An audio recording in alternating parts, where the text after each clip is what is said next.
Welcome back to Out of the Rut. As always, I'm with my brothers in arms, my brothers from other mothers. I'm X. Hi guys, Billy. And I'm Ron. And, we have a little something different for us today. Usually we're interviewing people and talking about their jobs, which is always a fun time. But today it's just the three of us celebrating friendship. How we feel? How we feeling today, guys? We feeling good?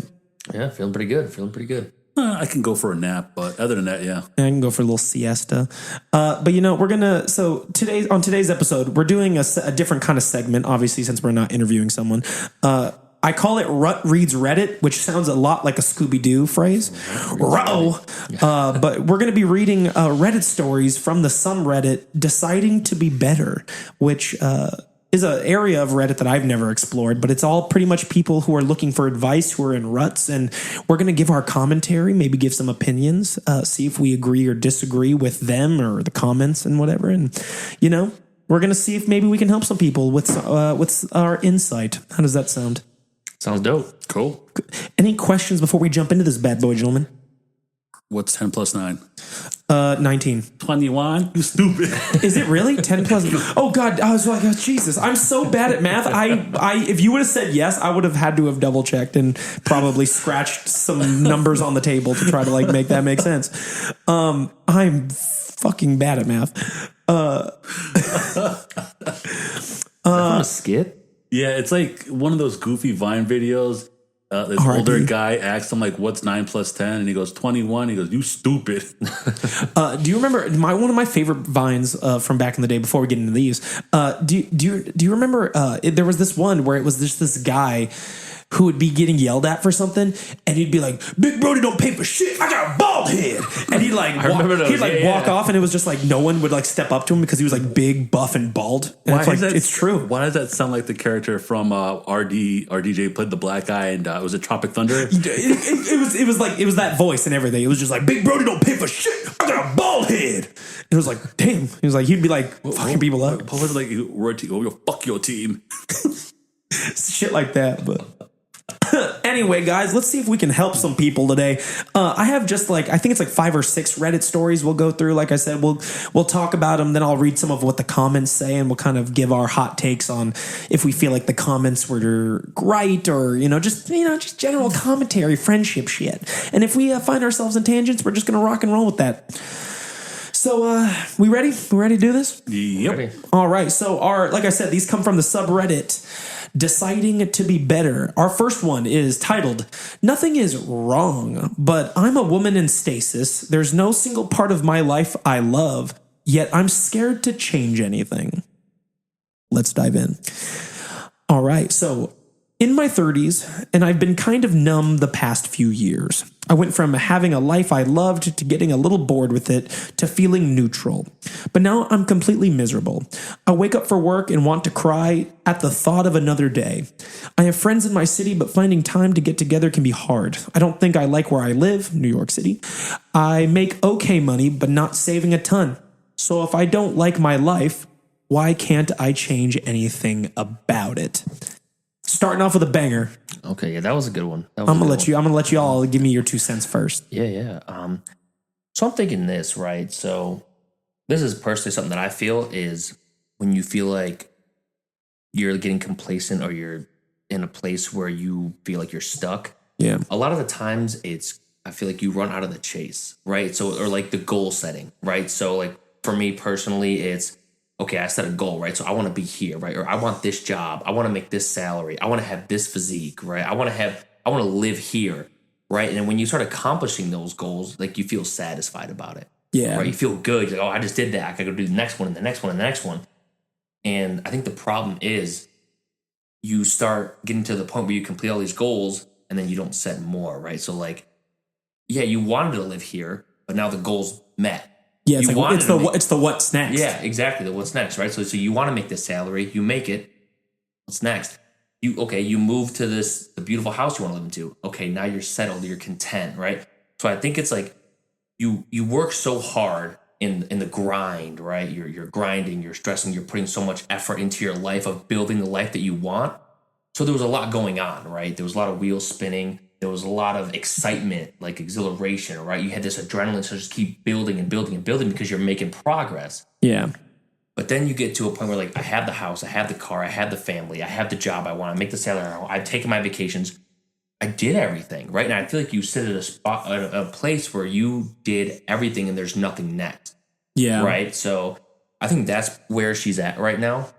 Yeah, I think something too, and what I kind of feel is like in those early years, like when you're a kid, right? So much changes so quick, especially from the ages of like 7 to 20. It's like you're in school, you're progressing through the grades, you're getting a job when you're 16, you go to college, you graduate. Like you're hitting all of these big changes happening so quickly in succession to where like when you're an adult and like that progress doesn't happen at the same cadence, or those milestones, like to your point, aren't like built into your life, right? Because like those are all kind of milestones that everyone hits eventually, because that's just what being a child and becoming an adult is. But like when those milestones stop becoming baked into our lives and you're needing to then create them for yourself, it creates this false sense of like, oh, my life should always be changing. But it's like, that's not really the reality, because there comes a point where you start hitting those goals and those milestones start needing to become more self-motivated or self-created versus life creating them for you. And I think that's kind of what creates that stagnant feeling. Because I mean, I could tell you, I felt this exact same way before, where it's like, I just like don't feel anything about anything. I feel like I'm just like kind of just coasting. Yeah, just coasting, right. But again, it comes down to like needing to create those milestones for yourself, so that way you still get that kind of adrenaline rush of the chase, right? Yeah. And I feel like in that case, like you just have to step back, reset. Right. Yeah. Like just start thinking about other things that you want in life. Right. Like I felt the same. Like I was okay, I want to make this much money. Right. Or I want a job that's going to give me a great quality of life. Right. I want weekends off. I don't want to have to be at work 9 to 5. I don't want to do this. I want to make sure my life is like this. I want to live in this area. And it's like, I'm there. And then I kind of realized I was like, okay, now what do I do? Right. I got all this stuff.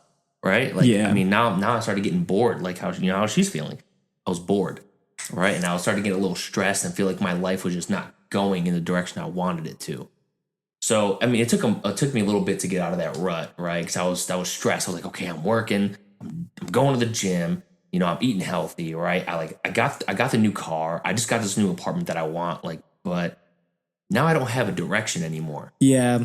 And I feel like what I did was I took a second, I took a step back, and I just reset. I'm like, okay, I got the job, but there's always a way to move up. So let's start structuring a way to build myself into a position where I can move up to the next, move up, right? Get a promotion, or, okay, like I have a nice car. Next goal, let's get it paid off, right? Yeah. Like, okay, yeah, I mean, I go to the gym. I like my physique, but okay, what can I do? Well, I can always get stronger. Sure. So let's set some small goals. Like, okay, now I'm lifting this weight. Why don't we, set a small goal from like in a couple months from now? Let's be able to lift this weight, right? So it's like just setting small little goals outside of these big goals that you had, right? Yeah. I think that's going to be a big step, right? Or like, hey, I've never seen this place before. It could be a day trip. Take a day trip, check it off your bucket list. Create a bucket list, right? Of places you want to see, right? They don't have to be crazy things. You don't have to leave the country, but like, hey, like some people be like, I've never been to Wisconsin Dells. Cool. Shout out to the Dells. Yeah, right? Never been there. And okay, yeah, exactly. And I can tell you, that is the coolest place to spend 3-4 days, and it's the cheapest. Right? It honestly, it is pretty solid bang for your buck. Yeah, I think it's one of the best, man. I was always that one kid that would see on the commercial and be like, one day. Yeah. One day. Which is so funny because I work with some people who are from up in Wisconsin. I guess like if you live in Wisconsin, it's like, the Dells, really? Which is funny because I feel like here in Illinois, we're like, yeah, let's get lit up at the Dells. Yeah. Kind of like us with Chicago, though. People are like, oh Seriously. my God, like the Chicago skyline. It's okay. I'm like, hey, it's Chicago. I call it a backyard. Right. I think the other thing too is like, society plays a big role in the types of goals that we can make, right? And like when it feels like so much in society is outside of your control and is working against you, I do think it feels even harder to make goals for yourself that feel possible, right? Because like, I'll use like the cost of living as an example. It's like the cost of living goes up, but not at the same rate that the wages go. So It's like, how do you create actually, how do you create achievable goals that still give you that dopamine rush of having something accomplished, especially when those early milestones, like graduating high school, going to college, like those are big life changing ones that are like affecting you and other people around you too. And the thing I think people have to be realistic with themselves about is like no milestone you hit is necessarily going to be as big as those. Right. Like you have to find satisfaction in hitting smaller ones and more manageable ones. Like a raise, like promotions, like they don't feel like big deals to you because you may have been in a job for 10 years and you feel like you finally got it. It's like Jesus. But those are still worth celebrating and still worth feeling something over, right? And I think it's just hard to feel that same rush when we're younger. You get so many big milestones in succession, and you create a sense that that's what life is, and it's like it's really not.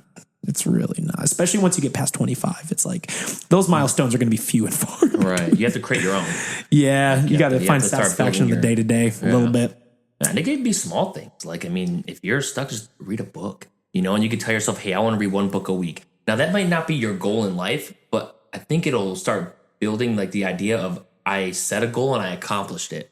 Mm-hmm. Right. So it's like, I don't really care about reading books, but I was able to read a book in a week. Let's do another one. Or, I want to go for a 5-mile walk every day. Right. Again, it might not be your goal, but it's challenging you. Right. So it's challenging you to do things that you're not usually doing. So it's going to create that dopamine, feeling of, hey, that was exciting. Like, I actually did that. Yeah, I did what, I set a goal. I did it. So what's next now? And now it kind of starts getting your wheels spinning, I think, right? No, it's true. Because like, I do think that like some of the reason people feel this way and like how I felt this way or any of us have felt this way is like we're constantly changing as people, right? Like what you're into 5 years ago probably isn't what you're into now. Or if it is, you feel differently about it, right? And I feel like that longing feeling or that emptiness feeling really does come from the idea that you have changed and now do not know yourself enough to find satisfaction in new things, right? So you have to do that exploration.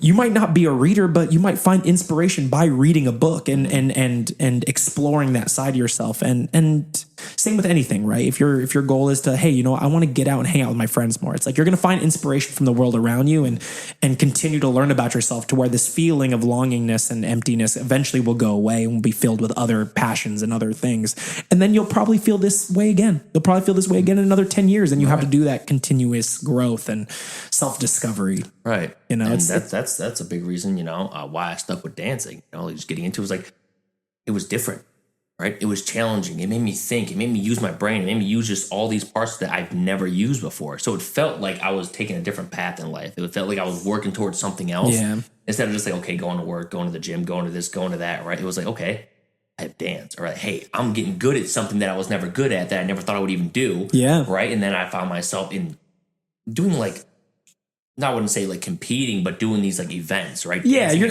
taking it all seriously. Yeah. And it's like, it gets to a point where I was like, I never thought I would do that. But now I was out here doing it. But that fills your bucket now. And and it might not fill your bucket 10 years from now. And that's okay. Exactly. That's okay. Just to find something new and work at it. And I think that's going to open the doors to a lot of things. That's what this podcast project is I think to some degree for some of us too. Like I've been doing fitness for 10 years and like when I first got into fitness, I was just like living, breathing the gym all the time. I was doing all my CECs. I was doing all these educations and it was fun and I loved it. But like 10 years down the line, it's like, hey, I think there's other parts of me that I want to explore and want to check out. And that's not a bad thing. It's not something to beat yourself up over. Right. It's a time to reflect and time to look at yourself and be like, hey, you know what? Time to go back to discovering myself. Right.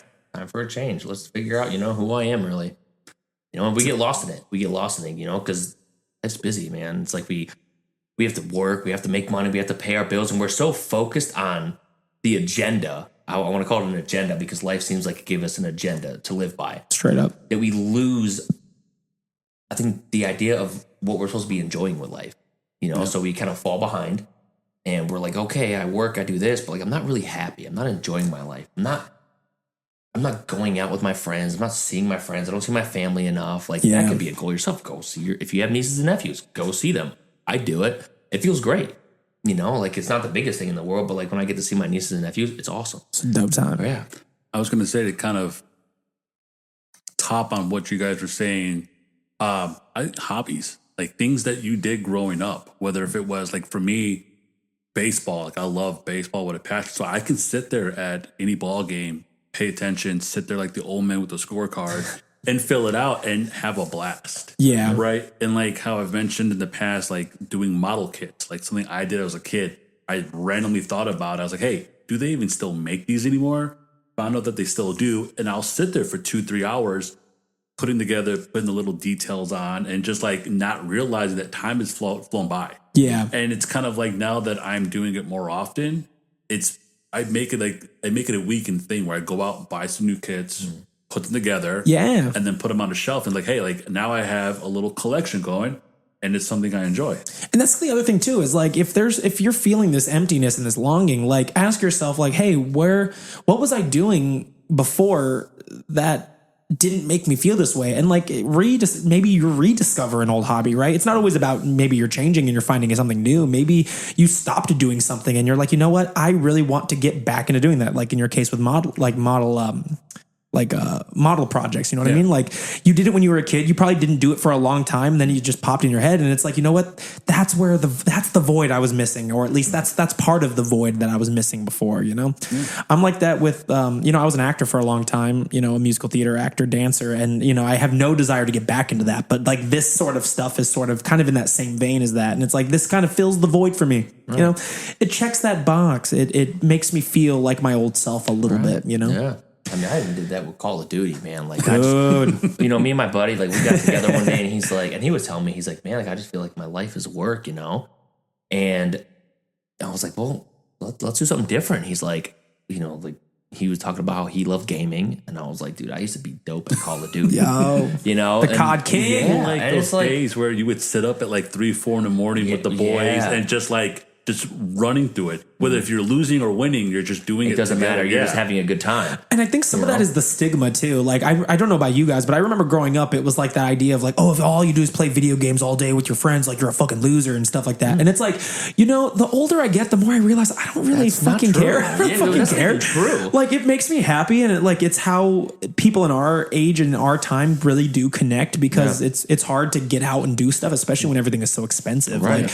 Like no offense, and I'm overgeneralizing here, but I feel like millennials especially, we get kind of slapped in the face with this idea of like, no, you guys don't go out and interact with people the same way. And it's like, well, Gen Xers, you kind of made it too expensive to do that. Right. So, the moment we walk out our door, it costs $200. Exactly. So like we had to kind of maneuver and shift our way of interacting with each other. And video games, though still expensive, is a way of doing that makes it more cost efficient and affordable, to where we're not spending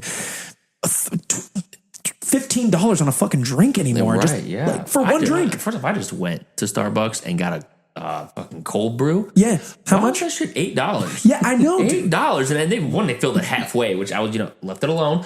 But I was fucking pissed. Okay. Because I was like, dude, just paid $8 for this. I even gave you $1 tip. Come on, give me man. at least a cup up, dude.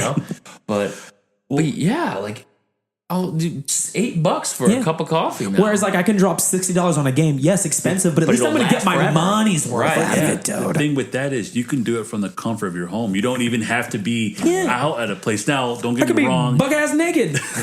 Don't get me wrong. The old school LAN days where everyone brings a TV and their console and hooks it up. Those are crazy. Days. Those are crazy days. But now with technology now, like we can do it from the comfort of our home. Like I don't even have to go out. We'll just put on some sweatpants. Yeah. I could drink a beer at home.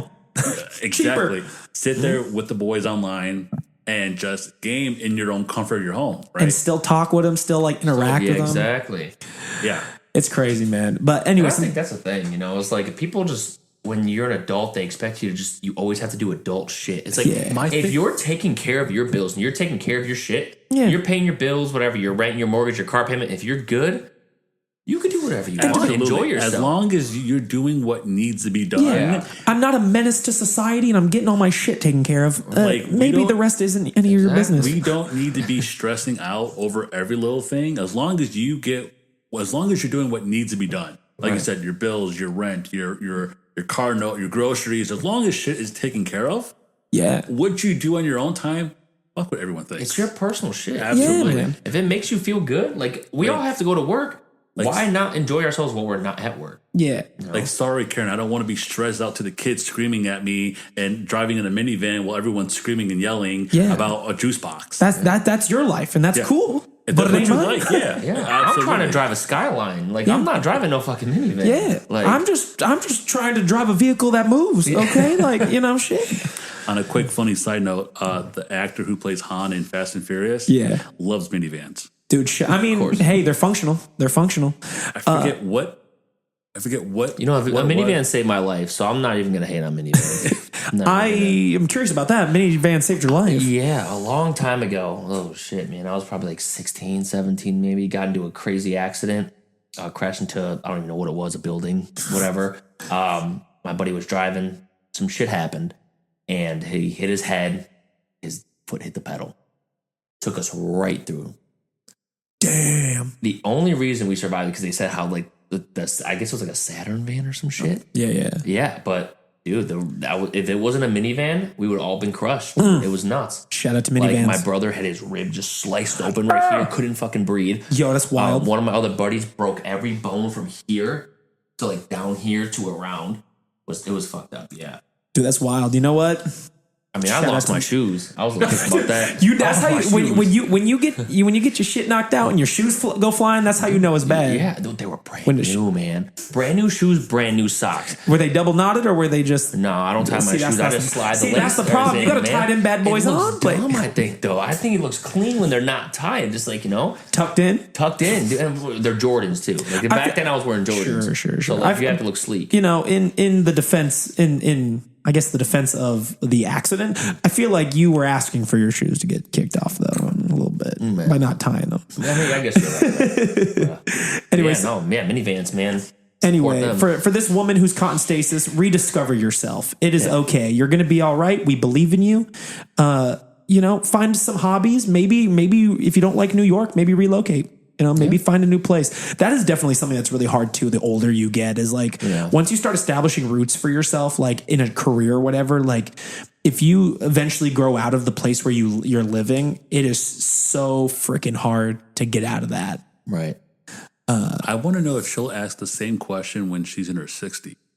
Because once you kind of start getting up there, you find more of just basic life stuff, like not going out as much and just doing the basic essentials. I wonder if that question will still be there when she's older. I think I don't know, obviously, because I'm not even 30 yet, but I do think that like it's one of those things that you continue. You're knocking on the door, though. Yeah, I'm knocking on 30's door. I do think it's something that you just ebbs and flows, like from the day you're born to the day you die. It might look different, or you might solve the problem differently, obviously, depending on your age. Because when you're 60 and you feel like you're in stasis, I don't know if skydiving is maybe the best void to fill that hole, but maybe it is. It'll be an exciting night. Which some people do, you know what I mean? Yeah. That's dependent on the individual. But I think it's one of those things that just everybody is feeling every X amount of years, And I think, a lot to do with like reading her story. It's like, it seems like she worked really hard to get where she was or where she is. So it's like, that comes with a lot of chaos, right? Like the busyness of life, like a lot of kids. So when you are so used to that and then you finally get to where you want to be and like everyone says they want peace, right? Like I've been telling them if I've been chasing peace. But when you get there, it's different, right? Because you're not chasing anything. There's no chaos going around you. It's just like you have this peaceful life that you worked for. Yeah. But how long were you going through the chaos and the grinding to get there? You've trained your nervous system to live the grind. So now you're out of that and you don't know what to do. You're confused. I think that was used to it. I think that was a big part of why I hated studio managing. When I was doing that, when I was in charge of group fitness, it was my dream job for years. And like I had it, and I couldn't even do it for a year before I was like, yo, this sucks. And it's true. It's like you get used to the grind. You get used to that hustle to where when the hustle's gone, it's like, what's next? And if you haven't thought about that beforehand, it leaves you feeling pretty damn empty. Yeah. Pretty damn empty. So I would think, just reset, take a second, start setting some small goals, some really small ones, like nothing crazy, something you could do in a week, something you could do in a month, something you could do in 3 months, something you could do in a year. Yeah. But just take a step back, be kind to yourself. Yeah. Don't be too hard on yourself because you're only going to pressure yourself and it's going to make it harder. So just reset, start figuring out some goals or some things you want to do in life, and just take it one day at a time. Yeah. Some comments here. Our first comment: as you get older and life stabilizes, it's harder to make life changes because there are no natural milestones to achieve that would lead to the change. I think this is kind of what we talked about earlier. Like when you're younger, your goal is to graduate high school. Then you're in college. Then you graduate college, and the goal is to get an internship or a job. Then maybe the goal is that your first promotion out of an entry, or then maybe the goal is that is for your first promotion out of entry level status. But then what? Initiating a change for change's sake is a lot harder than going with the flow because life takes you there. Think of this as an opportunity to think about where you want to go next and take the leap to make that happen. It won't happen on its own, or if it does, it's usually something against your will that you don't want. That's true too. Like if you're so used to just kind of like letting life happen to you and you're waiting for those milestones that life is going to provide you 9 times out of 10, it's going to give you a lot of shit. Yeah. It's going to give you a lot of curveballs that you're not going to like. So you might as well take initiative and make them on your own. So you're saying there's a chance 9 times out of 10? There is a chance. Next comment. I totally get this. It's hard when everything feels neutral or stuck, but change doesn't need to be drastic. Start small, try a new hobby, change your routine, or reconnect with someone. These small steps can gradually help shift the direction. Sometimes it's less about big leaps and more about the little actions you take daily. I help others build systems for growth, even in the small, quiet moments. You don't have to have everything figured out. Just take one step and the next step will follow. I like that one. I really like that one too. I really like the reconnecting with someone too, because that's honestly something that over the last, I'd say about 3 years, I've been really trying to do. Like I don't know what happened when I turned 20, like 27, 28. I just had this moment where I was like, I feel like I used to have this really good support system of friends, and through adult life and just trying to exist and make your own life happen, you lose those connections, right? So I went to Washington a couple of years back for the first time in a long time, or I think since COVID. It was like 2023. And I made a point of seeing my high school best friends, Jesse and Jordan, and we hung out, and it was probably the most surreal experience because I hadn't seen them in 10 years. So it was just catching up on 10 years of friendship, and it was insane the sensation or the feeling of having those guys back in my life again. And just recently, I had 2 other friends from high school I just reconnected with, who I actually moved to Chicago with, and we had a big falling out.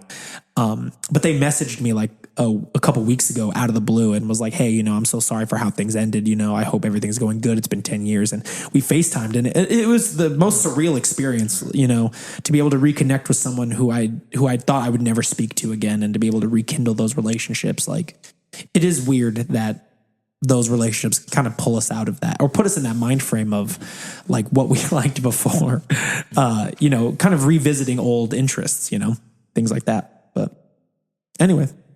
Yeah, I think, when you're a kid, teenage, even early 20s, like the world is just so big, and there's so many directions to go, so many opportunities, right? Yeah. That we see and we get excited about. And I think the more we dig into life, we start losing that sense of excitement for it, and we just start thinking like, okay, you get numb to it. Yeah, like life's just work, this and that, and then have a weekend and get back to work.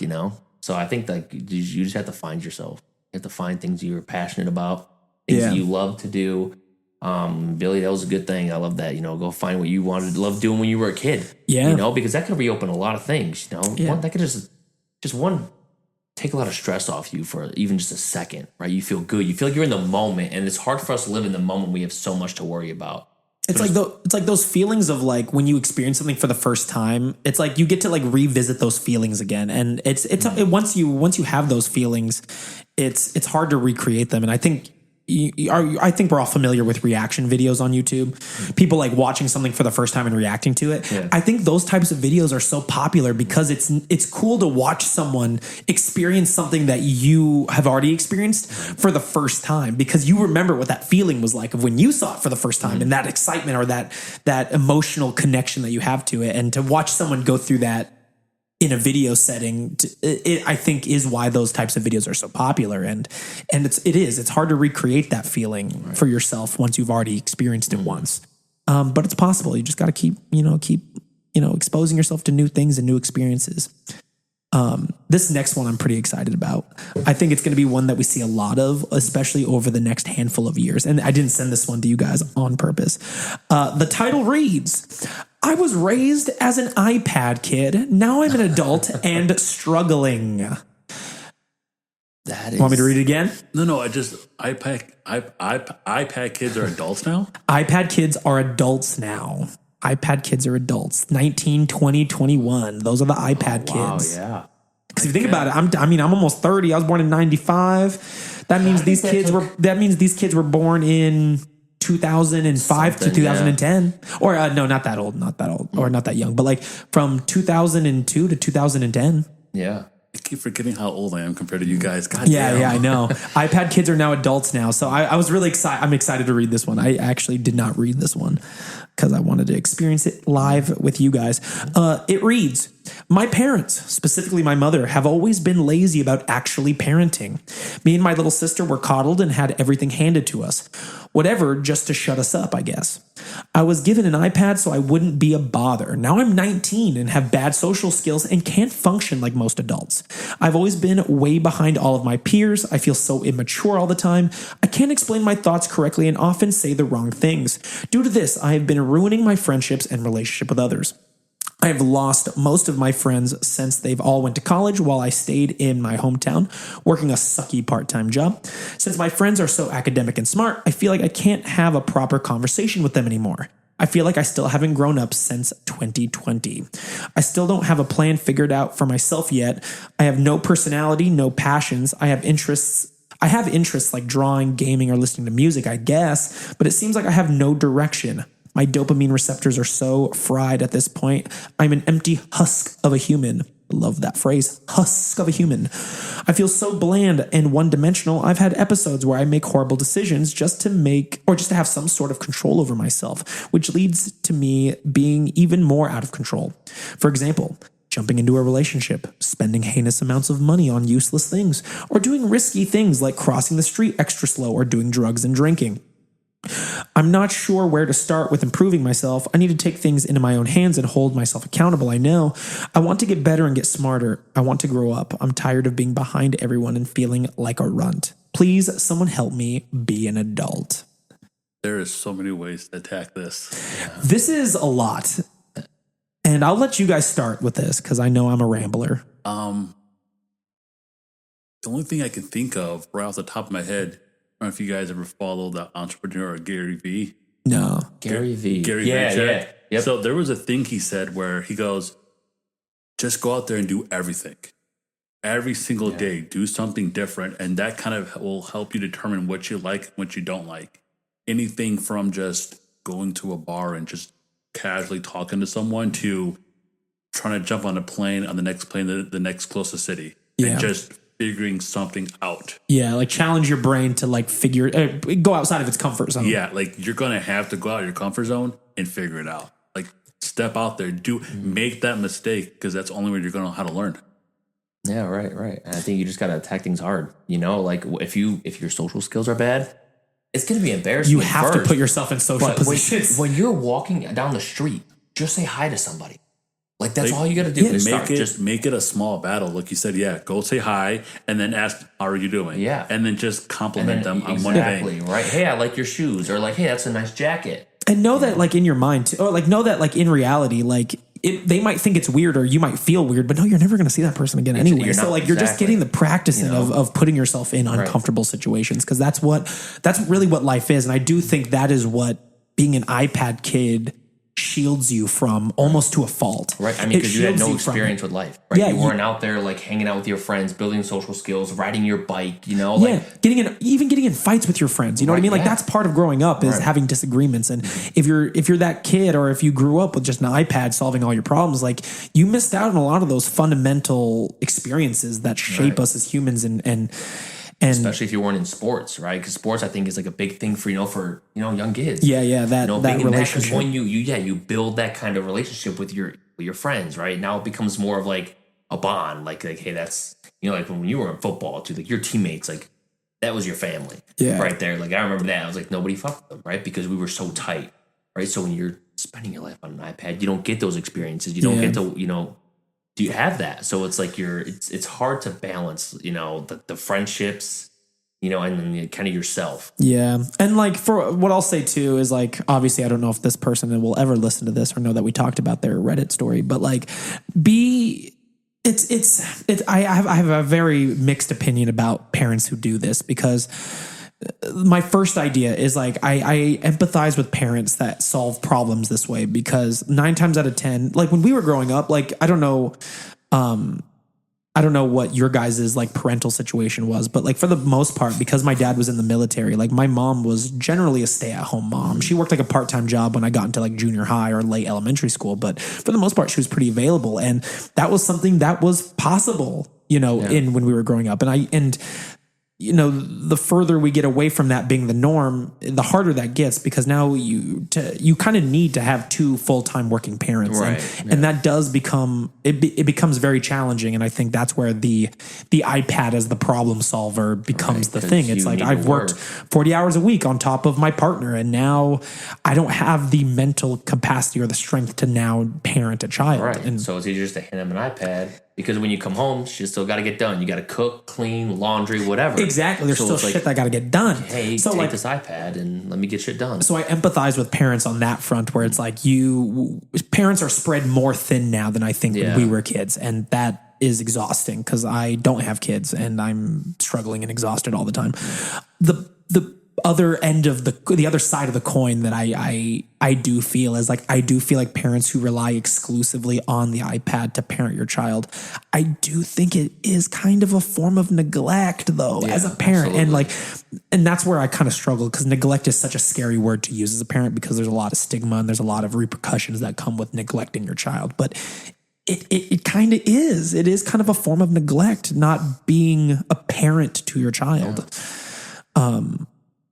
Yeah, what are your guys' thoughts on that? Well, my mom worked 3 jobs in a day. Yeah. While still taking care of me and my brother. Sure. And she worked, nights, overnights, days, morning. She worked in pharmacy, right? Pharmacy, 2 different pharmacies, and then my grammar school. Oh, got it. And she was like the bus monitor. So like she would work, let's say, literally three jobs in one day, maybe get 4 hours of sleep. Yeah.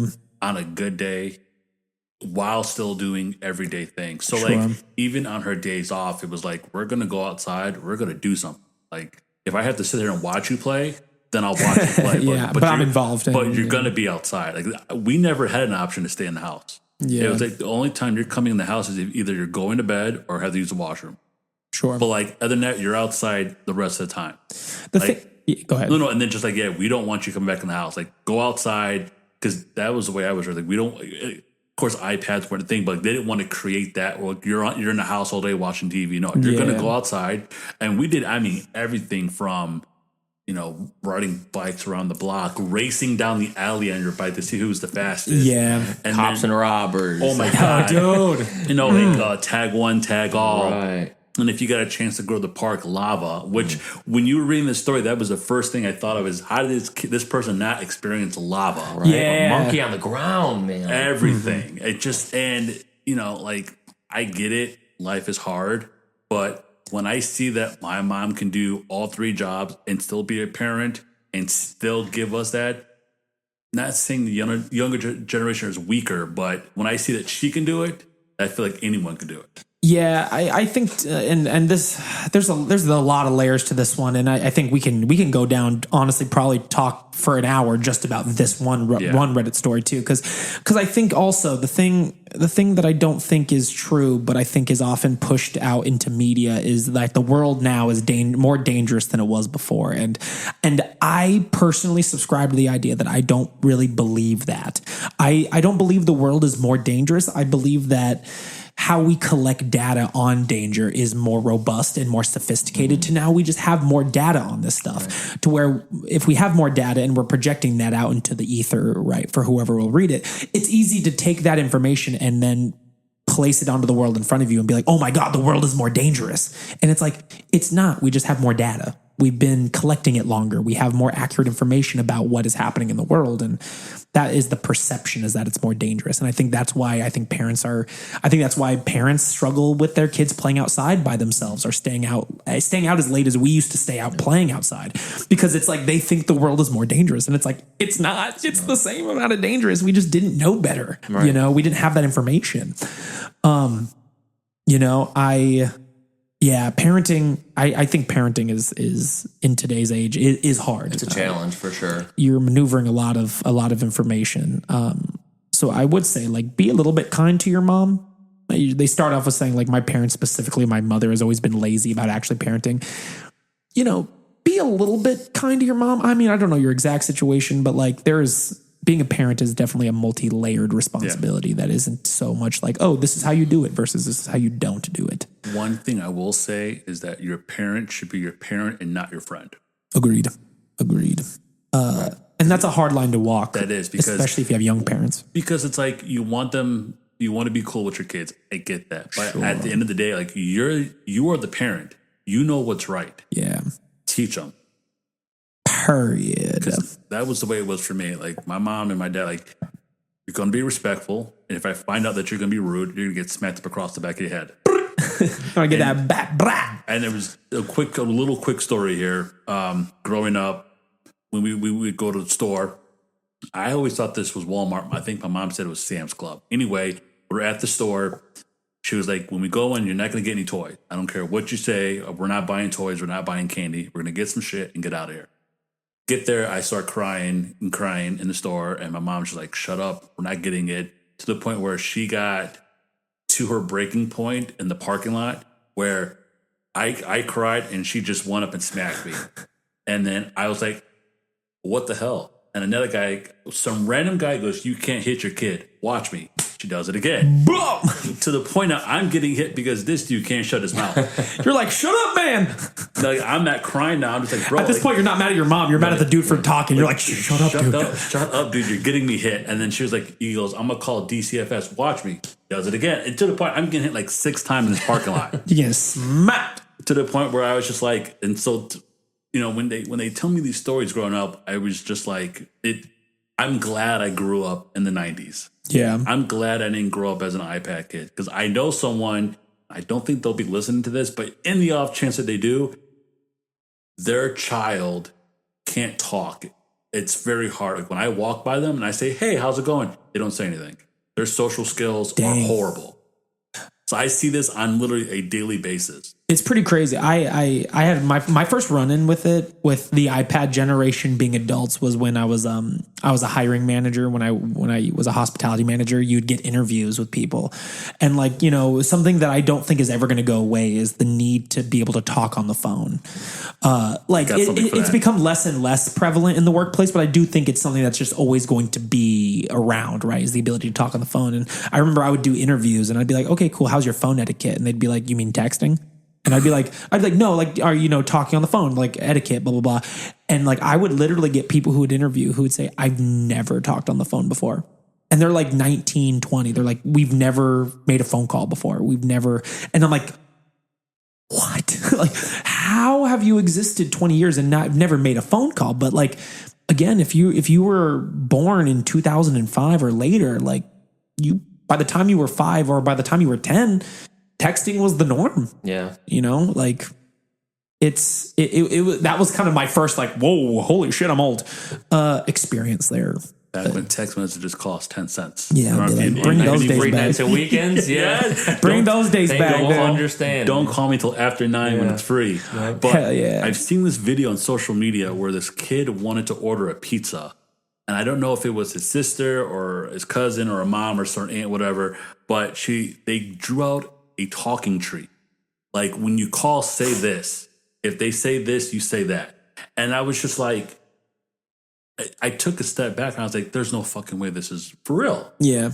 And it is. And when you tell the story of the people that you interview and you hear about it, it blows my mind that some people literally physically can't talk on the phone. Yeah. No, don't get me wrong. I'm not the best talker on the phone, but sure. I can at least keep it going. Yeah. You're at least not afraid of the phone. Like some of these people would act like they're afraid of calling people. Like they'd freeze up. They'd be like, and I'm like, I just literally heard you not shut up for 30 minutes, and now you put a speaker up to your face and you get cold feet. Like, what? I remember when I was 15, that was my mom came to me and she said, "You're calling and making your own doctor's appointments." Boom. I ain't doing it for you no more. Shout out, baby. That's what's up. Do that shit yourself. At first, I was terrified. Dude, if my mom would tell me if I wanted to hang out with friends, I would have to call their place in order to set something up. She's like, I ain't doing it. Yep. She's like, you know their number, and like, it's true. I know, like, my best friend from elementary school, I still have their phone number like in my mind ingrained, because like my mom would be like, yo, you want to hang out with them? Call them. No. I ain't doing it for you. I'd be like, Mom, can you just call their mom and see if we can hang out? They're like, no, you're going to call them and you're going to ask if you can hang out. That's what you're going to do.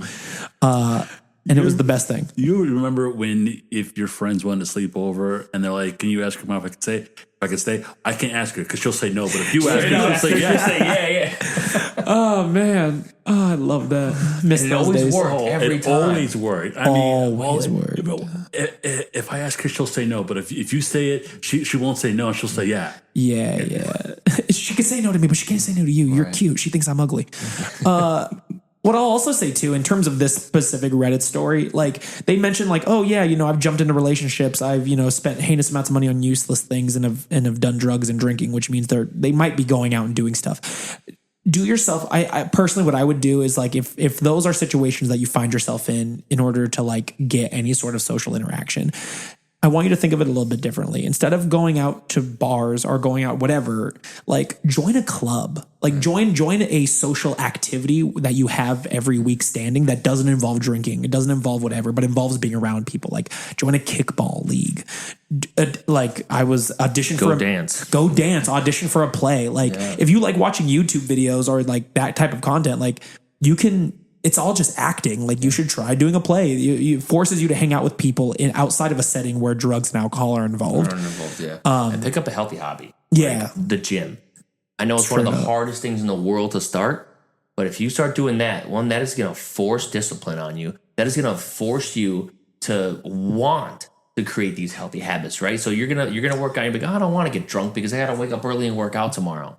Yeah. Right. And at first it's going to be a thing where it's like, oh, I have to do this. But then it's going to become a thing where you want to do it, right? Because you've been in the habit for so long. Like, you're going to enjoy working out. You're going to enjoy eating healthy. Now you're going to enjoy going to these clubs, right? Not drinking clubs, but the clubs that we were talking about. But then you can start introducing drinking into your life moderately, but not it being without it being the exclusive. I'm going because I want to get drunk, or I'm going because I'm going out because I want to do drugs. It's like you're going out because you have a function where you're going to socialize with people, and maybe there's some drinking there too. You get to enjoy both, but in a healthy amount. I think it's just find some things that you want to do, right? Like if you want to socialize, find ways to socialize, right? Dude. Just do healthy things, do fun things that you'll enjoy. And if you don't know what to enjoy, like Billy said, try everything. Yeah. Go to the gym, go to a baseball game, go to a football game, go to a hockey game, right? Yeah. Go play sports with your friends. Yeah, join a club. Dude, there's comic book stores and stuff that do like Dungeons and Dragons for people who don't know. Like, dude, anything to meet people in an environment that doesn't involve drinking or drugs. Right. Like a lot of things. You'll find yourself like expanding, I think, your mind too, because they mentioned in the Reddit story feeling dumb compared to their smart friends. It's like some of that is just expanding your perspective. It's not that they're smarter than you. They now know more people, and their world has gotten a lot bigger where yours has stayed small.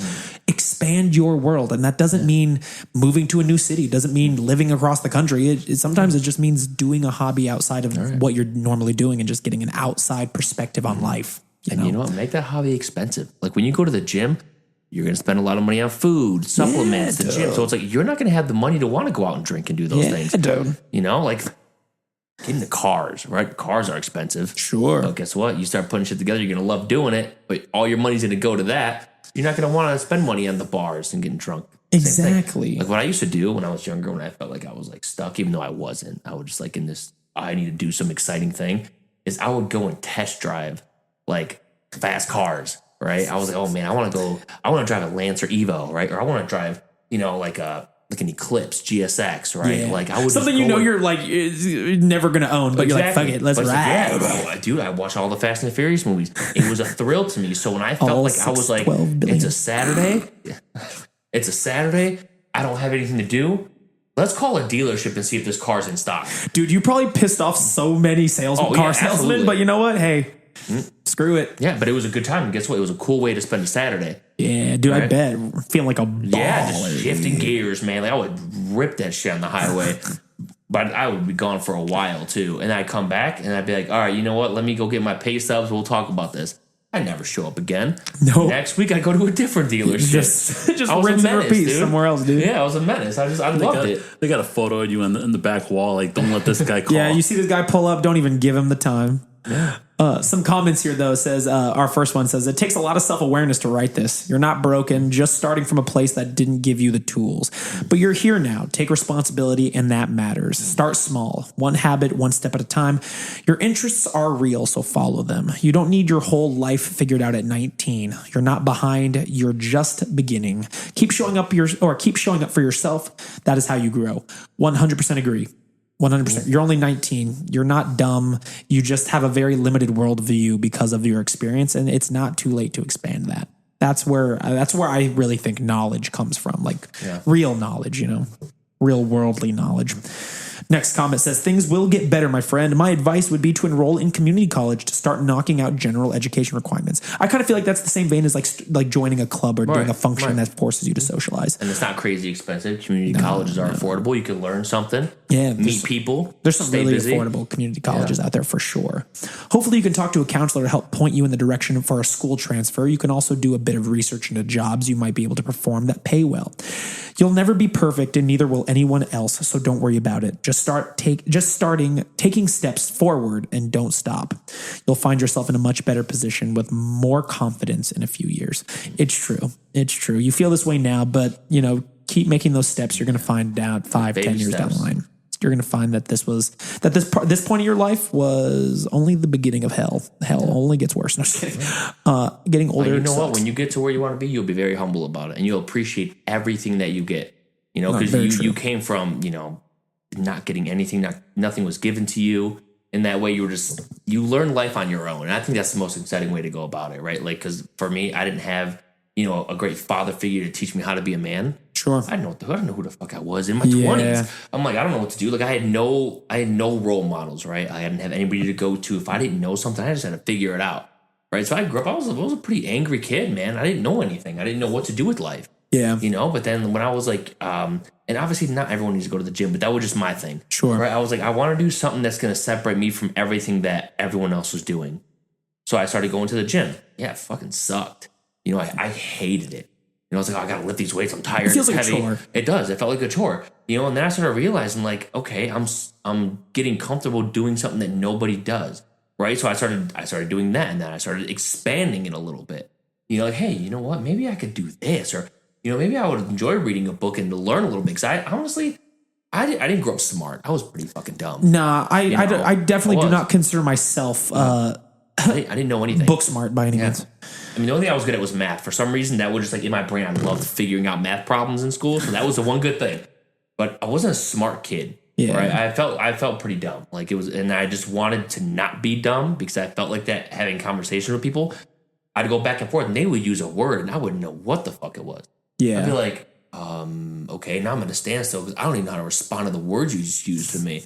So I was like, I gotta read some books. Like I gotta do something. Your boy gotta read something, dude. And I'm not gonna be Eminem about it and go read a fucking dictionary. You know what I mean? Nah. That's a little excessive. But you start learning things in books. And you can learn about experiences in books too. When you can start seeing things like, oh wow, like I read about this. I want to try that, or I want to see that. Like I think just reading books itself can make you learn a lot about who you are. It's an artificial way of getting that worldly perspective that we talked about earlier. Like that's kind of like our first introductions to the world as kids is through books and through things like that. Like, and it's true. It's I think that's why I think books are always so synonymous with like knowledge. It's like because with a worldly sense of view or a worldly view, like that is where knowledge comes from, and the earlier you can get that is better. And I just don't think from an iPad, I think it's just not the same. It's just not the same. On iPads, you're watching videos of dumb shit. And it's also there's also a sense of fakeness about it, right? Like what you're watching isn't real. It's staged. Everything's staged. Exactly. It's all staged. So you're not learning anything. You're being fed false things. And then you're setting a standard that's unrealistic about your own life. Right. And it's like, okay, like I want my life to be this, but it's not. Now I suck. And it's like, it's hard to like put yourself in that situation, right? Because you're not doing anything for yourself. You're just kind of feeding yourself negative thoughts. Straight up. Next story. Next one. We have a couple more. Yeah, dude, I'm actually really enjoying this. How are we enjoying this? Yeah. I feel like it's striking up some great conversation. Next one, titled, Feeling Lost, Like I'm Underperforming in Life. Join the club. That's why we're here. I am 29. I'm a 29-year-old male, and as the title suggests, I feel stuck. I have an okay job as an environmental scientist. It sounds cooler than it is, LOL. It's fairly easy and I'm not starving, although my income is a big source of insecurity for me. I feel like I should be making more or enjoy my job more, or preferably both. I've thought about going back to school or making a career change, but I'm not sure what for, and I get choice paralysis. Also, making a complete career pivot seems incredibly daunting at this point in my life. I feel like I'm spinning my wheels in settling for a career I'm not challenged in and not happy with. Some good news, I quit nicotine about 6 months ago. I also drastically reduced how much porn I watch, which had been a problem in the past. He wrote corn, but I'm going to assume he's not watching corn. I also have started to go to therapy. It's early on still, but hopefully it helps with my anxiety and self-esteem. I go through streaks where I cook at home, go to the gym, read, start building good habits. Then I'll get in a funk and lose all momentum. It's pretty frustrating. I want to learn and develop skills and build a career I'm proud of. Give myself reasons to be confident and proud of who I am. It all just seems so far away right now, and I'm struggling to see what the first steps need to be. I don't know, this turned into more of a rant than seeking advice, but if anyone takes the time to read this, thank you. And if you feel like this, no, you're not alone. Thank you.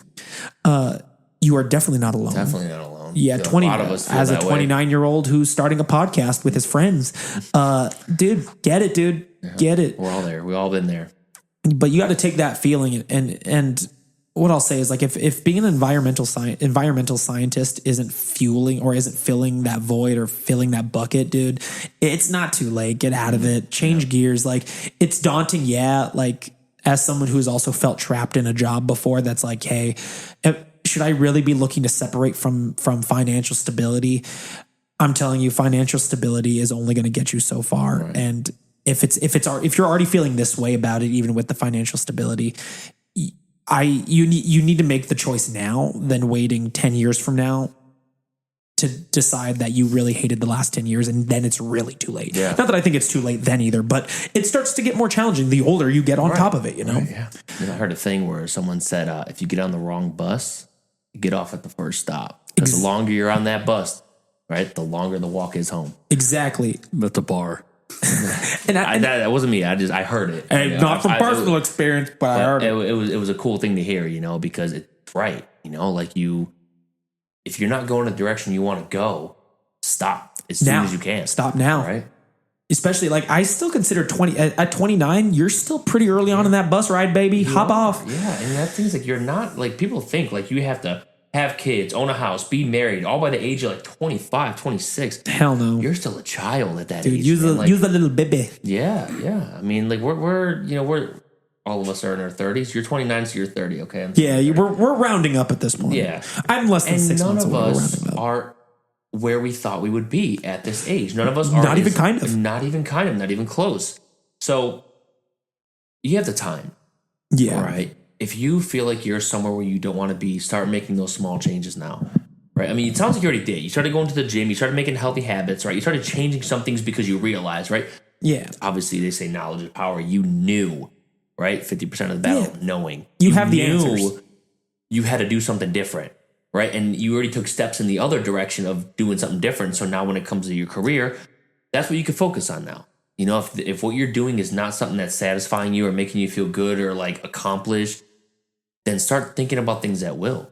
You know, like if there was something like as a passion as a kid, like, hey, you know, I've always wanted to be a firefighter. You know, that'd be something I would love to do.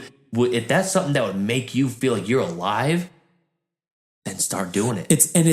And that feeling is more important than the feeling you're going to get from financial stability alone. Because that runs out. It like does. Said, that's the whole money thing comes and goes. Money comes and goes, but that feeling, experiences don't. They stay with you. Yeah. And you know, so being like, compared to being an environmental scientist, maybe being a firefighter isn't as lucrative. But again, if you think that that's a part of you that exists and you want to explore, then it's worth the change. It's worth it. Take it from 3 30-year-old guys who don't know what they want to do. Yeah. We're just taking a day at a time, but we're trying to find our way. And don't beat yourself up about, like, they mentioned, you know, going to the gym, cooking at home, starting good habits, and then they lose all momentum. Don't beat yourself up about that. That's just life. Yeah, like, life is going to get in the way of that stuff. But like know that it's going to come and go, and that just because you fell off the wagon or, you know, you lost momentum doesn't mean it wasn't worth doing. Get back on the horse. Keep up with those good habits, and then, you know, start to find a life outside of those habits that makes you happy. Get rid of the environmental scientist, being an environmental scientist if you don't like it. Dude. I feel like that one's pretty cut and dry. Yeah. That one's pretty cut and dry. Any hot takes? Any hot takes? There's actually no comments on this one because all of these I pulled are like literally less than a day old. These are all like really recent. Yeah. I mean, I feel like this person's already on the road to already being better. Like, you know, they mentioned that they're going to therapy. They're working out. They're eating well. They're cutting nicotine. They're cutting the corn. Yeah. Oh, dude, cut the corn, yo. Like, you may not seem like it, but you are doing it, man. Yeah. Like, oh yeah. I mean, you're he's already right over. now. He's almost over the hump. Once he figures out that one new trait, that one new skill, that one new job he wants to do, you're already doing well. Yeah. Yeah. So it's like, just keep on doing what you're doing. Like you're heading in the right direction. You are a lot farther than a lot of other people. Yeah. Especially at 29. Like, most people aren't figuring this out. Most people live their whole lives and don't, and just settle with what feels comfortable financially. And the fact that you're asking these questions and you're creating these habits, like you're already you're asking the right questions, doing the right things, just keep doing it. And the good news is, like we said, you're doing the right things. The bad news is that this probably won't be the only time you feel this way. And you're going to have to go through this journey again in a different capacity or different scenario. But everything you go through, just consider it a character development. Yeah, dude. Character building experiences are what, you know, shapes you and makes you become who you are. Yeah, and remember, if it was easy, everyone would do it. You know what I mean? Like, if giving up your job was easy and shifting careers was as easy as saying it, everyone would do it all the time. What you're wanting to do and what I'm going to hope is something you attempt to do is very hard. It is very hard. It's going to come with a lot of painful days and nights, probably, of learning new skills, but it's worth it in the end, man. It's worth it. I think we can all attest to that. It's worth it. Don't get stuck. You're not stuck. Like I said, there was no comments on that one because that was like literally hours old when I pulled it from Reddit. Maybe we should comment on that one. Hey, you know what? Consider this our comment. I don't want to make a Reddit account, though. I don't want to make a Reddit account to comment on stuff. I have like 20 billion gajillion accounts of stuff. Next story, though. We're on a roll here. Studying Japanese was the worst choice of my life, is the title of this one. This once again comes from the subreddit Deciding to Be Better. Seeking advice, it says, "Good morning. I'm coming here today because I've been ruminating too much about my life choices. Throughout my life, I was never able to talk about it with my family and didn't have many friends at the time. I've never been criticized, nor have I been supported. That's why I would like to have help or even criticism if necessary. To put it simply, I'm French, and I'm almost 30 now. I chose to study Japanese languages, which I did for almost 5 years, including a year in Japan. I wasn't among the best, even though my level was already good enough before going there. For a long time, I gave up all hobbies just to learn Japanese. Like, a lot. Almost 10 hours a day from the age of 15 to 18. Wow. However, over time, I realized that this choice of studying was wrong. Maybe I already realized this before, but I just couldn't admit it to myself. But for me, these studies were also a refuge to hide the real problem. I don't know what to do with my life. I have no interest in translation or interpreting. In the end, the important thing for me was above all to be able to express myself, which is clearly not worth 5 years of one's life. After my studies, I asked myself what I want to do with my life. I thought back to my old dreams of becoming an illustrator or an animator. This makes me realize even more that I've gotten myself into a complicated situation, because even if I was studying arts now, given my age and time it takes, it's clearly not a good idea to go back to school even more if it's in art. I think I'm being realistic in saying that positions are scarce in this field, and it's not going to get any better, even though I think language studies are already a lot worse. In the meantime, I've tried to continue to create little paths and try things out. I have a stable job as a bookseller at the moment, and I work partially for travel agencies. I also applied for a program to go and work in Japan. I admit that I don't really know what it could bring me, but my mentality was to take whatever can be taken. I confess that I know the Japanese work ethic only too well. Between the moral harassment, the excessive overtime, and the lack of holidays, who still want to try to discover hobbies, am a little scared to now. I still love Japan. I'd love to continue working with it, but I don't want to do this because it's all I know how to do, But I feel like I'm being too greedy. I made a catastrophic choice of study and now I'm demanding time to find myself. I've never had a very stable life. I come from a very poor background, so for me to choose the wrong course when I was lucky enough to study for free is almost criminal. Trying to let myself be fooled by regrets in order to move forward and better understand what I'm looking for. But there you go. I am truly lost. I don't know if you can help me, but I'll take anything. If you have questions, blah, blah, blah, all that good stuff. I'll let you guys start. What are the comments on that one? Because I'm actually interested to see what somebody else has to say. All right. I definitely have a hot take. But the first comment says, well, at least you ruined by a skill rather than gambling, drinking, drugs, or shopping addiction. I mean, that is a very good point. If learning Japanese is what ruined your life, there are a lot worse things that can ruin your life, my friend. Absolutely. So you fell forward. Yeah, you definitely fell in the right direction, my friend. I mean, there's so many people who actually love the Japan culture that they would kill to learn that stuff. I don't know Japanese, but I think Japanese is a hard language to learn. Like it's not like the Latin languages like Spanish or whatever that I think are typically considered pretty easy or easy in comparison. So the fact that you learned Japanese, like, dude, that's a marketable skill in its own right. You can damn near do anything, really. Plus, being an interpreter can get you. I mean, I know he mentioned that he doesn't want to do that, but like that can lead you down to a lot of great opportunities. Also, like, let's think about this for a hot minute. The fact that you know Japanese and like, we live in an age now where like this guy, no offense, my friend, this is a first world problem. And the reason I say that is because we live in an age now where you can do a lot of this stuff on your own without college. Like if you want to be an animator, you can like learn how to animate through YouTube. And because you know Japanese, you can kind of like produce your own stuff on YouTube if you really wanted to, like your own anime, right. Like your own stuff. Like you're a one-man machine here. If you wanted to, you know what I mean? Or if you wanted to take the time to develop those skills outside of a collegiate setting, like you're in a solid spot, my guy. Especially like he can even team up with someone who is an animator, learn from them while doing a show. He can do the voices / the language while the other person does the art and still learn at the same time. Exactly. Like I would not say learning Japanese ruins your life by any means. That is definitely a hot take here. Yeah. In fact, I really am having a hard time seeing as anything but other than an asset, to be honest with you. I mean, I could see that, you feel like it's not the route you wanted to go and you spent a lot of your life doing it and you feel like you're, okay, it's kind of like working at a job you thought you wanted or getting a degree you thought you wanted and you're like, fuck, I didn't want to do that. That was a waste of time and money. No, because it's a valuable thing. Yeah. Right? So you can use that in life. Yeah. Next comment says, I spent 5 to 6 years of my life focused on learning a niche language. Then one day it just struck me that the world was much bigger than this one narrow interest. I wanted to spend more time and energy expressing myself in my own language.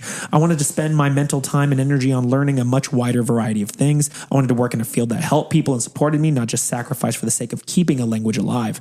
I haven't spoken that language since. I don't really see it as a wasted time, but I'm happy I stopped and changed directions when I did. It's now just one of those periods of my life I went through and gave me perspective, knowledge, and experience that helped me shape who I am today and what I bring the things I fill my life with now. Don't get sucked into sticking with something just because of the invested time and effort.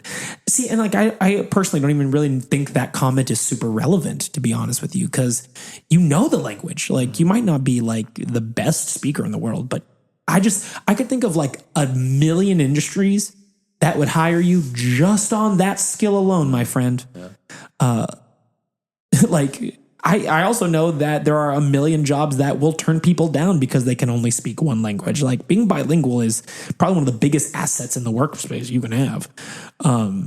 Especially even in the world of animation. Like if you decided to go to community college to learn animation or go to a college, like the fact that you know how to animate and speak Japanese easily, I would be willing to bet would easily get you a job or put you a leg up above, especially here in the US, put you above up a lot of people. So be kind to yourself. You're all right. You're all right. Don't regret learning a second language. You know, use it. Don't use it, but you're going to be okay, my friend. Anything else? Anything from you guys? It wasn't a waste. Yeah, you gained a skill, No. a very, very good skill. So It may have not been useful to what you thought it will be, but it will eventually get you to something. Yeah. Also, like language, like I'm going to be paraphrasing because I'm obviously don't have it in front of me, but like they say, like the people who learn languages, like they use a part of their brain that often like gets underdeveloped in most people. And so the fact that you trained that part of your brain, like I'd be willing to bet you'd learn a lot of other languages very quickly too. Right. And again, or even skills. Skills. And because of that, like you're even more marketable as a human. Like the world is literally your oyster, my man. You'll make it work. You're good, dude. I would just say take it as in you gain some skills. Now go find something that you want to do. Yeah. And then you can use those skills. Yeah, you're going to find that skill is going to complement whatever it is you want to do very well. Maybe it's not even Japanese, but maybe it's the fact that you can challenge yourself enough to do something that difficult to get good at it. Yeah. Language is one of those things where it's just, it can complement pretty much any job, right? It's not like, and I'm going to be I'm going to dig on myself a little bit, but it's not like you dedicated 10 years to fitness and then decided you want to sit in a table and talk for an hour. Yeah. You know, like those I would say are two skills that might not necessarily feed into each other really, but language feeds into everything. You'll be all right. I get the struggle. I get maybe feeling like you waste your time, but you'll be okay. Next story. This one also, this one's a pretty short one. How much can you really turn things around after 30? Dude, 30 seems to be the magical age. And I have thoughts on that too, but I'll say it after this one. So I'm turning 30 in 2 months and dreading it. The last 6 months have been some of the hardest of my life. I went through a breakup, had a complete mental breakdown, moved back in with my parents, and had to take unpaid time off from work. I have a good job, but it's very basic remote admin work that doesn't take a lot of talent or expertise. I've also been phoning it in the last couple months, and I'm afraid of being laid off. Most of my friends have moved on, literally or in terms of milestones they've hit before me, engagement, houses, kids. I'm in the process of getting sober and have leaned back into old habits of binge eating, consuming too much sugar. I'm watching myself repeat old destructive habits, and I'm almost too full of shame to get motivated to fix them.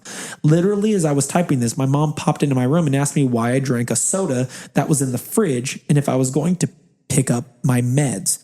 I feel like a colossal failure. Anyone else pulled themselves out of something like this? Abso-fucking-lutely. All of us. Literally everybody. All of us. Yeah. Don't know why 30 is the actually I have an idea of why 30 is the magical age. It's because like you ever like watch videos of like people from like back in the day, and like when you see a 30-year-old from like the 50s through the 80s, it's just like they look like an adult and they look like they just have so seen different. some shit. Yeah. But then you see a 30-year-old today, and I'm like, you confuse them you're off a like child. 22-year-olds. Yeah. Yeah, I'm like, you're a child.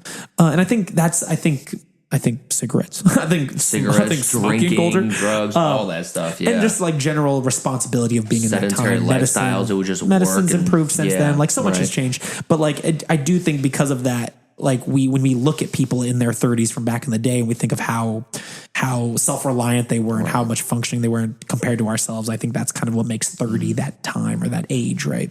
But also, people are living longer now, right? 70 is not That's what the I was life. gonna. That's what I was gonna say. expected. Exactly. You know, like it's not it anymore. Like back in the day, people were dying at fucking 50. You know what I mean? Like now we're like living to hundreds. We work in the same place. People come in like, what are they, 80, 90? Yeah. Almost 100? Yeah, dude. There's someone who goes to the Hitting gym who weights. like she's doing like one-armed push-ups, and I'm pretty sure she's in her 80s. Pull-ups, deadlifting 225 at 89 years old? Yeah, dude. Like 30, crazy. 30 is is a not baby. is not the number it used to be. Yeah. For sure. Definitely not even close. But you know, to answer your question, how much can you really turn things around after 30?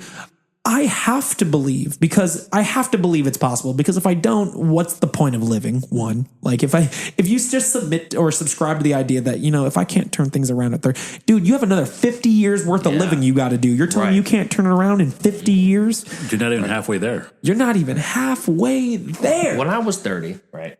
And I could tell you, like, I turned everything around within the last 2 years. When I was 30. Oh yeah, dude. I've been dying to like segue into the Ron Kaufman story. So shoot your shot. Yeah. All right. So we'll go like as soon as I turned 30, right? Obviously, I had a job switch, right? I was like, you know what? Let me just get into a new field. I didn't like the restaurant industry no more. Whatever. Nice apartment, nice car, decent life, right? Because I made decent money. Hit 30, switched jobs because I wanted to change. Word. Got into personal training. And it wasn't what I thought it was going to be. I thought I was going to get in there and I was just going to sell and make Slay. I'm talking I thought I was probably going to hit 100K in my second year, right? Like I thought I was going to make money because all I would see online is like, hey, personal training is it. And I knew what to do. Yeah. Right. And then I ended up getting all these certifications, right? And obviously like I'm a dude who worked out for over 12 years. So it's like I kind of got the experience too. Got into it. Before I turned 31, I lost my apartment. I lost my car. I lost the girl I thought I was going to marry. Damn. I lost everything. So sleeping in a car, no girlfriend. Not a minivan though. Yeah, not a minivan. Though. Yeah, that would have been more comfortable. That'd be lit if that was a that'd be minivan. pretty nice, You'd have number room. Yeah, but People actually subscribe to that way of living now. No, and the car I was sleeping was a borrowed car. It wasn't even mine. So I lost my car, lost my apartment, lost the girl that I was going to be with for the rest of my life that I thought, and then ended up needing to borrow a car so I could drive somewhere and sleep. I was making like $30K a year, right? And I thought my life was fucking done. Where were you showering? Huh? Where were you showering? Down the gym. Hell yeah, dude. Yeah. I was showering there, man. I could not. Yo, that's so badass, dude. Yeah, it was a struggle. And like at first I thought, like, okay, let's just grind it out. Let's grind it out. But like I hit this wall where I was like, fuck, this is my life. I'm already 30. You know, like I can't, what else to do? Like, Wait. So sorry. I have to put a quick pin in the story. Are you telling me when I hired you at town, you were living in your car? Yeah. Or sleeping in your car? Yeah. Yo, that is so awesome. And like, not awesome to go through, but awesome that you overcame that, dude. Anyway, so sorry. I just had to, I did not make that connection until right now. Continue. No, all good.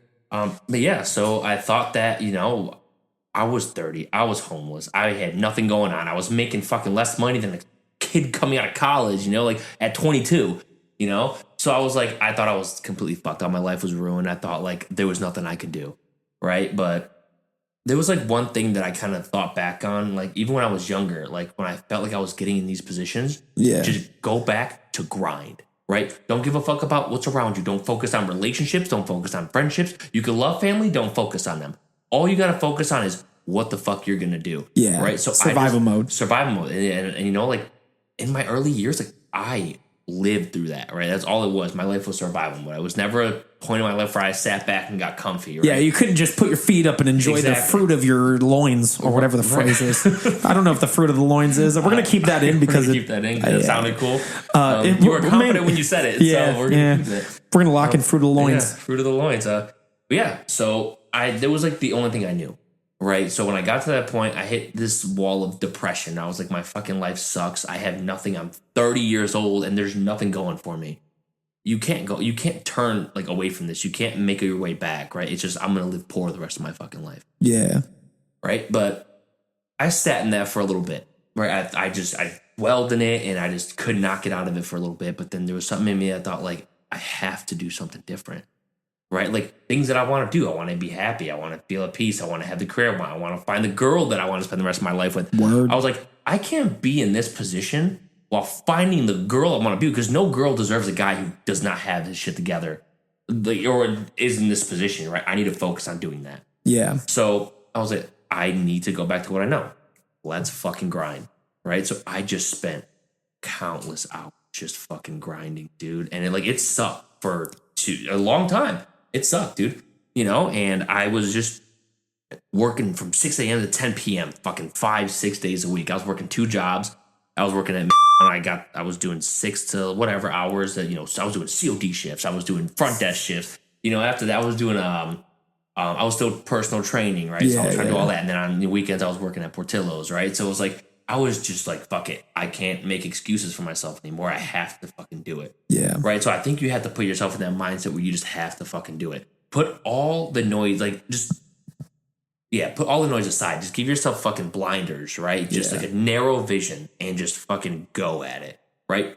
Narrow vision, see a light at the end of the tunnel and tell yourself you're going to fucking do it and start working towards it. Because now I'm making it happen. Yeah, I made it happen, and I am far from where I was just 2 years ago. Yeah, and so to answer that question, can you turn things around after 30? Yeah, you really can. You can. I think to also... And coming from, I have a brand new car. Yeah. Right? I have a really nice fucking 2-bedroom apartment, right? Yeah. Yeah, all updated stuff. I never thought I'd be in an apartment with updated shit, guys. We're coming from a vehicle. Everything's a step up, baby. Right?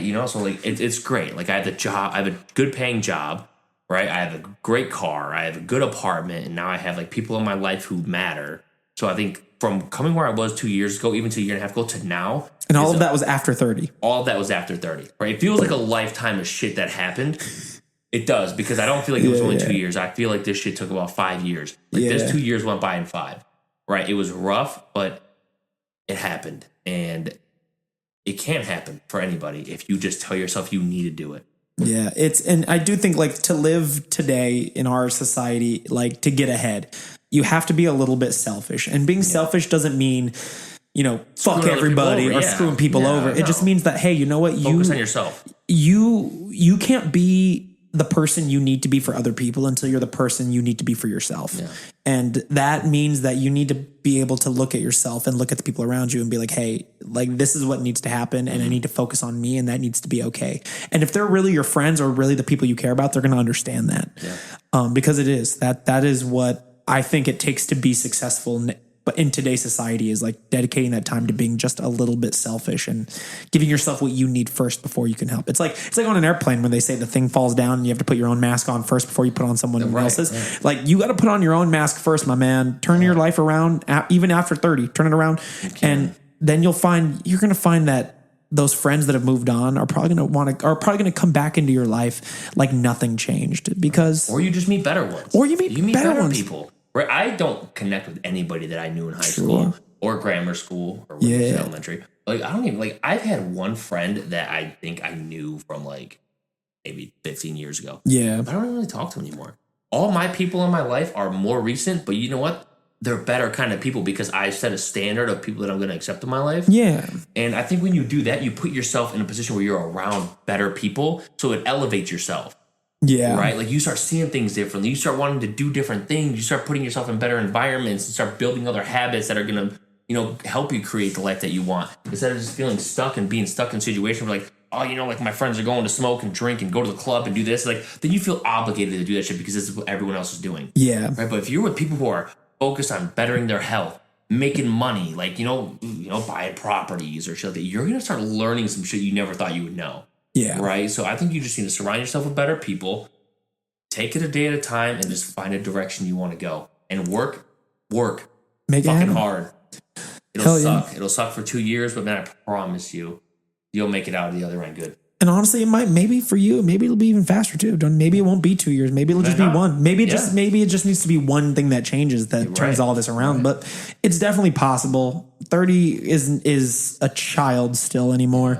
30 is like the new 20, 50 is the new 40. Yeah, exactly. Like, you know, none of us look 30. yeah, honestly, Okay. like, you know, like If I work with someone at the front desk, or when I would manage the front desk, or she's like in her 80s, and she's like the most reliable worker, and like she's one of those people who like she's the most tech savvy person I've ever met. Yeah, I know And what you're talking about. You know exactly what I'm talking about. Yeah. She's in her 80s. 77 or 80 or She's something. 70 in her 70s or 80s, and she's the most tech savvy person I know because she just High energy too. She just she didn't want to be left behind. She was like, you know what? Just because I'm 70 or 80 doesn't mean I'm dead. I got to keep learning. Got to keep going ahead. She's so app savvy. Yeah. She was telling me about cookies the other day. She's like, oh yeah, you know the reason this is that the way is because the cookies on this website, blah blah blah. And I was like, dude.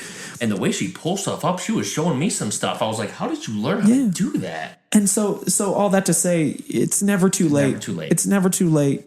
It never is. And I think some of these take care of yourself. You know, you take care of your mind. You take care of your body. You take care of your soul. You're not old, right? You're as young as you feel. So take care of yourself. And I think some of these questions are are in the same vein. The first one is, I got divorced and moved into my mom's at 30, got a new job, an apartment at 31, and got promoted at my job at 33. I'm the happiest I've been. 30 was by far the hardest year I've had so far, but you can grow from all of those shitty experiences. Could not agree more. That's, I mean, very similar to you, even, you know, kind of in that timeline wise, like shit can change fast. You start by asking, or next comment is you start by asking this question. Lots of people have been where you are. Those friends of yours who have houses and spouses, #bars, they might get divorces where they lose it all. They might move back in with their parents' place. Do you doubt whether they'd bounce back? I bet you can imagine them bouncing back pretty quickly. Apply that same energy to yourself. For a moment, act as if you're a bystander who's seen you get back on your feet before. Tell yourself, you'll pull through. You always have. Apply that faith to your own life. Remember, it's a journey. It has ups and downs.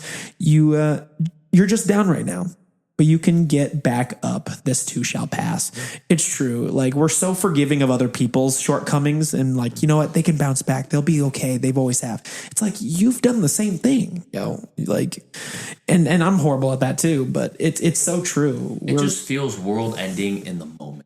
Yeah. Right. Because of when you feel stuck, it feels like everything's over.